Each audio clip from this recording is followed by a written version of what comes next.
तो पढ़ाई की एक प्रोसेस होती है। प्रोसेस में क्या होता है, सबसे पहले तथ्य को रट लेना, तथ्य रट लेना होना, फिर कंसेप्ट की समझ बनाना, फिर उसका आपके अभ्यास करना।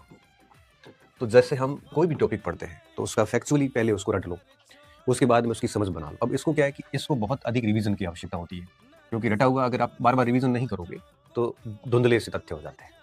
और समझी जो हुई कॉन्सेप्ट्स होते हैं, उसको 2-3 बार ही पढ़ना पड़ता है, ज़्यादा नहीं पढ़ना पड़ता। और अभ्यास तो खैर जितना भी करते हो उतना कम होता है।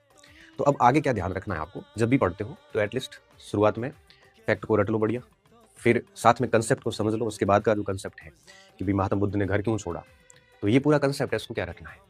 उसके बाद में बौद्ध दर्शन क्या था, उसको पूरा रखना है। पीटक ग्रंथ है तो उनको दर्शन क्या है, उसको पूरा समझना है। पीटक ग्रंथ है तो पीटक ग्रंथों के नाम जो है वो रटने पड़ेंगे, लेकिन उसके अंदर की व्यवस्थाएं हैं वो कुछ रटने की, कुछ समझने की होती है। तो इस तरह से पूरा उसको समझो, फिर उसके प्रश्न मिला लो। और जब आप दूसरी तीसरी बार रिवीजन करोगे, तब आपको केवल फैक्ट फैक्ट है वो निकालने पड़ते हैं नजरों से।